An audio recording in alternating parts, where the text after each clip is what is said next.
আজকে আমার জন্য দুঃসংবাদ। আসসালামু আলাইকুম। আশা করি সবাই ভালো আছেন, আমিও ভালো আছি। আমি ভালো আছি, ভালো নাই, ভালো না থাকি বলতে পারি না। কেন বলতে পারি না? প্রবাসে ভালো থাকলেও ভালো বলতো, ভালো না থাকলেও ভালো বলতো। আজকে 2 মাস যাবৎ বন্ধুদের মাঝে অ্যাক্টিভ থাকতে পারি না। কি করবো? ফ্যাটের দায়ে এই যে দেখেন, জঙ্গলের ভিতরে কাজ করতে আছি, পাথরে কাজ করতে আছি।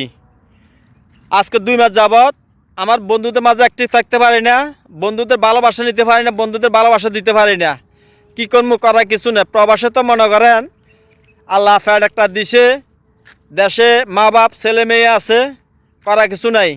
যেখানে মনে করেন সেখানে কাজ করতে হবে প্রবাসে, নাহলে তো টাকা পয়সা ফাটাতে পারবো না, চলতে পারবো না নিজে। তো কী করবো? দুঃখ নিয়ে আপনাদের মাঝে এই ভিডিওটা বানাইতেছি। আজকে আশা আছে রাত্রে শহরে যাওয়ার জন্য, তাই এই ভিডিওটা বানানো হয়েছে, আপনাদের মাঝে শেয়ার করতেছি। তো আমার ফেসটা একদম লাল হয়ে গেছে গই। আপনারা একটু সহযোগিতা করবেন যেন আমার ফেসটা আগের ইয়েতে ফিরে আসতে পারে, আর বন্ধুদের ভালোবাসা যেন আমি পাই। আমি চেষ্টা করি সব বন্ধুদের সাথে অ্যাক্টিভ থাকার জন্য। কী করবো?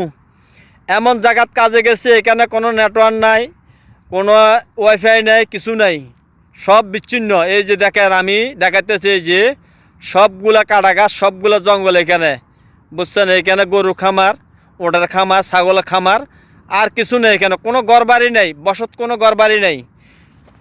এখানে মনে করেন হাজার হাজার ওট আছে। এইদিকে জঙ্গলের ভিতরে, গাছের ভিতরে খামার আছে, গরু খামার আছে, ছাগলের খামার আছে।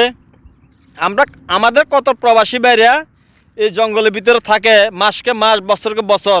আমি যেখানে কাজ করি এখানে 6 জন বাঙালি ভাই আছে। আজকে 8 মাস শহর কি জিনিস এরা দেখে না।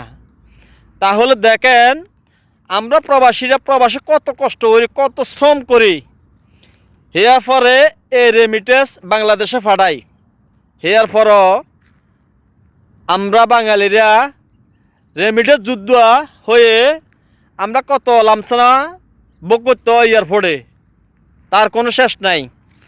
তো আমি কি বলবো? আমি তো ছোটোখাটো মানুষ, আমাদের কথা কি আসে যায়, করার কিছু নাই। এরপরে না বলে ফেললাম না, আমি একজন প্রবাসী, আমি একজন রেমিটেন্স যোদ্ধা। তো আমাদের একজন রেমিটেন্স যুদ্ধ যদি লামসানা ভোগ করে, তাহলে হে বোকাটা আমরা কাঁধে নিতে হয়, কাঁধে নিতে হয়।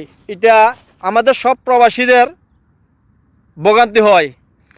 তো আমি বেশি কিছু বলবো না। আজকে আমি শহরে যাবো, আসা যদি হয় আমাদের এখানে কাজ শেষ, চলে যাবো রাত্রে। তো ইনশাল্লাহ আপনাদের মাঝে চেষ্টা করবো আবার পুনরায় অ্যাক্টিভ থাকার জন্য। আমার ভাই বোন যারা আছে সবাই আমাকে একটু হেল্প করবেন। আমার ফেসটা একদম ডাউন হয়ে গেছে গই, একদম লাল হয়ে গেছে গই। তো আপনাদের দোয়া ভালোবাসা যদি থাকে আমার পাশে, আশা করে আমার ফেসটা আবার পুনরায় আগের লাইনে ঘুরে আসবে।